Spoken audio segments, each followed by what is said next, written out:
이튿날 천부장은 유대인들이 무슨 일로 그를 고발하는지 진상을 알고자 하여 그 결박을 풀고 명하여 제사장들과 온 공회를 모으고 바울을 데리고 내려가서 그들 앞에 세우니라. 자, 이튿날이 되었습니다. 자, 바울이 어제 나는 로마의 시민권자라고 말했죠. 나를 재판도 없이 채찍질하고 신문하는 것은 불법이다라고 말을 한 겁니다. 이 말을 들은 이상 천부장은 이 사건을 대충 처리할 수가 없습니다. 그래서 이 사건의 진상을 정확하게 파악하기 위해서 다음날 하루가 지나서 예루살렘 공의회를 통해서 진상을 파악하고자 했습니다. 예루살렘 공의회는 뭐 이렇게 천부장이 모이락해서 모이는 그런 의회는 아니지만 천부장이 요청을 했기 때문에 오늘은 예루살렘 공의회가 임시회를 갖게 되는 겁니다. 그들이 이렇게 열심히 모인 것은 바울을 죽일 수 있는 절호의 기회이기 때문에 역시 그들은 열심히 다해서 모였습니다. 공회가 모이자 천부장은 바울을 데리고 나와서 이제 그들 가운데 세우죠. 자, 지금 바울은 이제 죄수의 신분이 아닙니다. 조금 전에 자기가 로마의 시민권자라고 말했기 때문에 아직 재판을 정식으로 받지 않았습니다. 오늘 이제 정식 재판이 시작되는 거죠.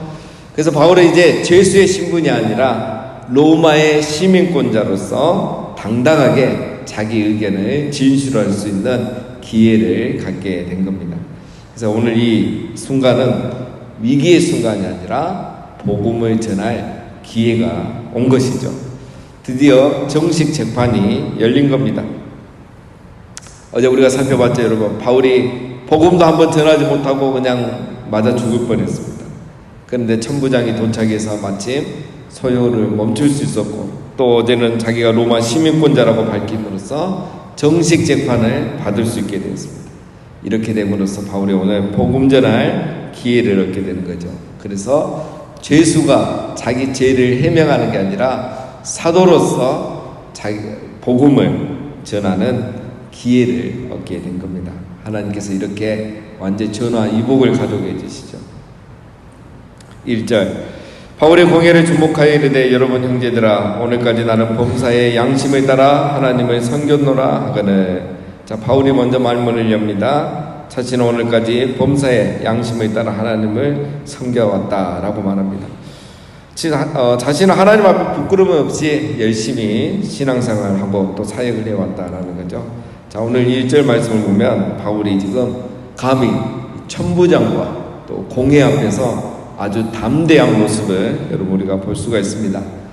바울이 어떻게 이렇게 담대할 수 있는가? 감히 천부장과 또 공회 앞에서, 그것은 방금 1절에서 바울이 말한 것처럼 하나님 앞에서 부끄럼 없는 신앙의 양심에서 나오는 태도인 것입니다. 사람이 떳떳하면 담대할 수 있는 겁니다. 바울은 누구보다 떳떳하게 살아왔던 거죠. 물질적인 부분도 그렇고 성경적인 세계관을 가지고 분명한 사역을 해왔습니다. 자기가 하나님 앞에서 떳떳하니까 사람 앞에서 담대한 겁니다. 우리가 떳떳하면 담대해지는 거죠. 2절 대제사장 아나니아가 바울 곁에 서 있는 사람들에게 그 입을 치라 명하니. 바울이 이렇게 말하자 대제사장 아나니아가 화가 났습니다. 바울의 입을 당장 치라고 합니다. 이렇게 하는 이유는 대제사장이 생각하기에 바울처럼 하나님을 섬기는 것은 하나님을 모독하는 거라고 생각했기 때문이죠. 예를 들면 자기들 입장에 봤을 때는 바울이 율법을 강조하지 않고 또 이방인들에게 이렇게 복음을 전하면서 어떤 구원의 문턱을 확 낮추는 것, 이런 것들이 대제사장 생각하기에는 하나님을 모독하고 성경, 율법을 모독한다, 모세오경을 모독한다, 이렇게 생각한 겁니다. 그래서 이 대제사장은 철저한 여러분 율법주의자이고 또 유대주의자이죠. 그런 이 대제사장이 바울을 용납할 수 없었던 겁니다. 자, 바울도 그냥 있지 않습니다. 3절 바울이 이르되 회칠한다며 하나님이 너를 치시리로다. 너가 나를 율법대로 심판한다고 앉아서 율법을 어기고 나를 치라 하느냐 하니. 바울은 한 수 더 뜨죠. 대제사장을 향해서 이 회칠한 담이라 말하죠. 어디서 많이 들어본 표현하고 비슷하죠. 예수님이 위선적인 이 바리새인들을 향해서 했던 말씀, 이 해칠한 무덤들아. 예수님은 해칠한 무덤이라고 했는데 바울은 해칠한 담이다 이렇게 말합니다. 둘 다 같은 말입니다. 위선자라는 그런 의미를 가지고 있죠. 바울이 이렇게 말하는 이유가 있습니다. 지금 대제사장은 율법대로 바울을 심판한다고 생각하고 있지만 바울은 대제사장이 율법을 어기고 있다. 오히려 너가 위선적이다 이렇게 말하는 겁니다. 왜냐하면 대제사장이 이 바울의 죄를 찾기도 전에 먼저 입을 칠하고 있죠. 이 자체가 율법을 어기는 거죠. 여러분 레위기에도 보면 그렇고 지금도 똑같죠. 무죄 추정의 원칙이라는 게 있잖아요. 죄를 단정한 게 아니고 죄를 증명해 가는 게 이제 재판의 과정이 있잖아요. 그래서 고소를 당하더라도 죄를 입증하기 전까지는 죄인으로 취급할 수 없는 게 이제 율법에도 나와 있고 오늘 법에도 그렇게 되어 있죠. 그런데 이 대제사장이 바울의 죄가 뭔지도 지금 재판도 정식으로 끝나지 않았는데 입을 차라 이렇게 처벌을 먼저 하려고 하기 때문에 바울은 당신이 지금 율법을 어기고 있다 이렇게 아주 예리하게 말을 하고 있는 겁니다. 보면은 바울도 한 성격합니다. 자, 4절 곁에 선 사람들이 말하되 하나님의 대제사장을 내가 욕하느냐. 아이고야, 바울이 이 사람이 대제사장인 걸 모르고 있었던 거예요. 전혀 생각을 못 했던 거죠. 아마도 이제 학자들 그렇게 봅니다. 어떻게 바울이 모를 수 있었는가? 아마 지금 이거는 이제 공식 공의회가 아니고 이 재판을 위한 어떤 임시 모임이죠. 그러니까 어떤 증인으로 이렇게 참여하는 거기 때문에 대제사장이 대제사장의 예복을 대제사장 옷을 입고 오지 않았다는 거죠. 그래서 바울이 몰라보지 않았나 이렇게 볼 수가 있습니다. 자, 바로 수글입니다. 5절 바울이 이르되 형제들아 나는 그가 대제사장인 줄 알지 못하였노라. 기로가 있을 때 너희 백성의 관리를 비방하지 말라 하였느니라 하더라. 바울이 바로 누그러뜨리죠. 나는 그가 대제사장인지 몰랐다. 그리고 성경에도 이렇게 기록되어 있다. 너희 백성의 관리를 비방하지 말라. 출애굽기 22장 28절 말씀입니다. 거기에 보면은 너는 재판장을 모독하지 말며 백성의 지도자를 저주하지 말지니라. 이 말씀을 바울이 이렇게 인용을 했던 거죠. 자, 그래서 바울은 그가 대제사장인 줄 모르고 말했다라는 것을 솔직히 인정하고 또 당연히 내가 대제사장인 줄 알았으면 비방하지 않았을 거다. 왜냐하면 율법에 출애굽기에 그렇게 기록되어 있는데 내가 어찌 감히 대제사장을 비방하겠느냐라고 해명을 하는 거죠. 자, 바울이 이렇게 말하는 목적이 있습니다. 내가 율법을 잘 알고 있다. 출애굽기 말씀 바로 인용하잖아요. 그리고 내가 그 율법을 잘 지키고 있다. 이것을 지금 말해주고 싶은 거예요. 그래서 나는 율법을 무시하는 것이 아니라 율법을 존중하고 있는 그리고 잘 지키고 있는 나도 유대인이다 라는 것을 지금 이 말을 통해서 하고자 하는 겁니다. 그러면서 결론적으로 해준 말은 이거죠. 예수님을 믿으면 유대교와 율법을 배겨가는 것이 아니라 오히려 올바른 유대인으로서 하나님의 선민으로서 바르게 살아갈 수 있게 해준다. 이거를 지금 말해주고 싶어서 5절처럼 이렇게 설명을 한 겁니다. 자, 6절 바울이 그중 일부는 사두개인이요 다른 일부는 바리새인인 줄 알고 공회에서 외치르되 여러분 형제들아 나는 바리새인이요 또 바리새인의 아들이라 죽은 자의 소망 곧 부활로 말미암아 내가 신문을 받노라. 자, 바울이 이렇게 이제 공의의 사람들을 이렇게 보니까 이 중에는 바리새인도 있고 사두개인도 있는 거예요. 그러면서 자기의 신분을 받겠죠. 나도 바리새인이다. 바리새인 중에 바리새인이다. 즉 나도 유대교의 정통 신앙을 가진 사람이다 라는 걸 밝힙니다. 그런데 내가 지금 이제 이렇게 재판받고 있는 이유는 내가 바리새인이지만 부활신앙, 부활을 믿는 것 때문에 즉 오늘 우리로 말하면 예수님을 믿고 복음을 믿는 것 때문에 내가 지금 신문을 받고 있을 뿐이다 라고 생각을 합니다. 자, 여러분 이렇게 말하니까 이제 혼란이 생기죠. 바리새인은 부활도 믿고 천사와 영의 존재를 믿습니다. 그러나 사두개인은 부활을 믿지 않죠. 그러니까 천사나 영의 존재도 믿지 않습니다.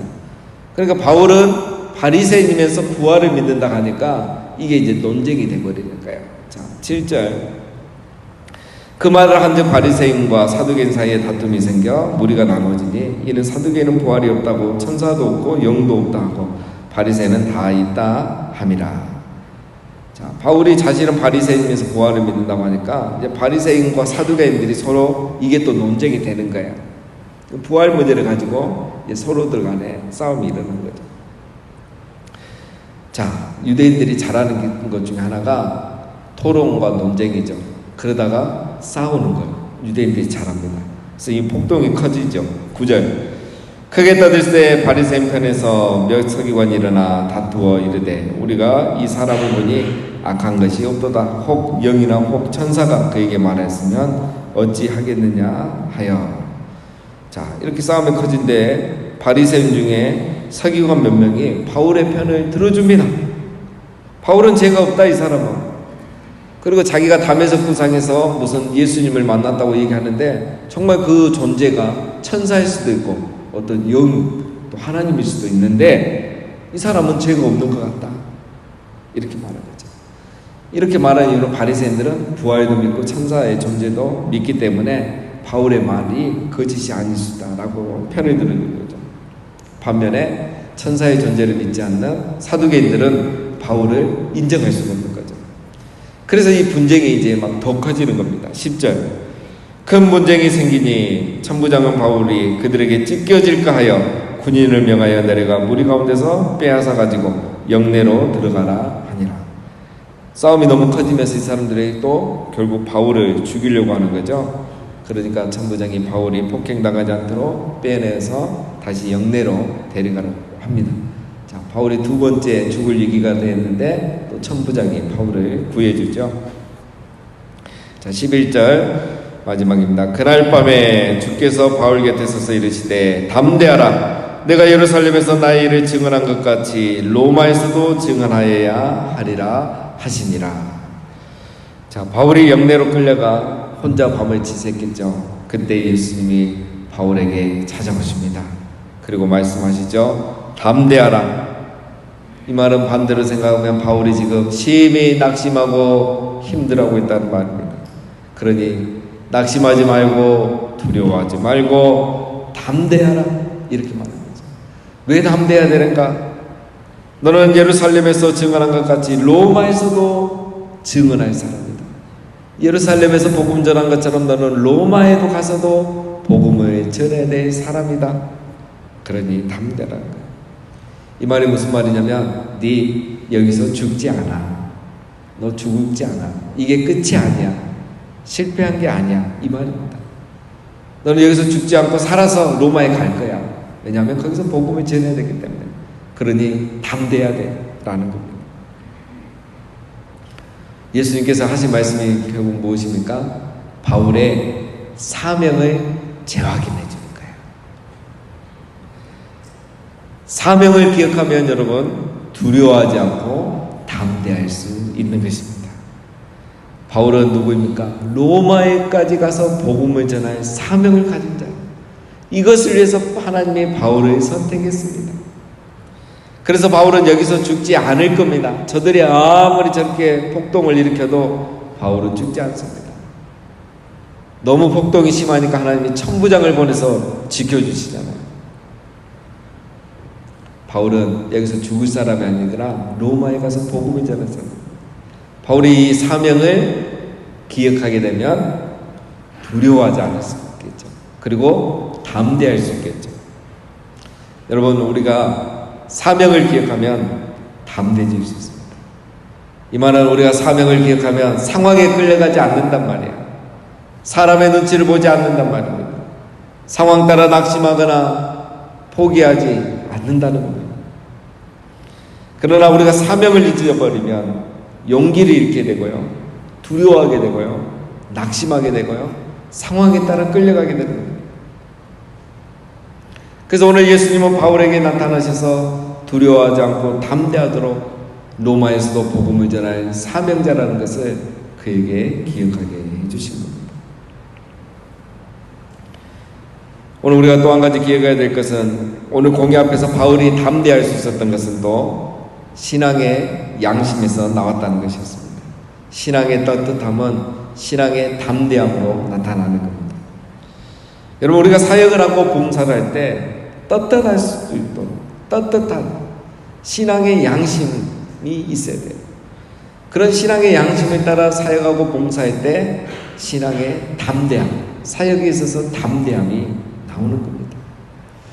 그래서 우리가 신앙에 있어서 우리가 사역과 봉사를 할 때 떳떳하려면 어떻게 해야 되는가? 신앙의 양심에 따라 해야 됩니다. 그게 바로 정직이죠.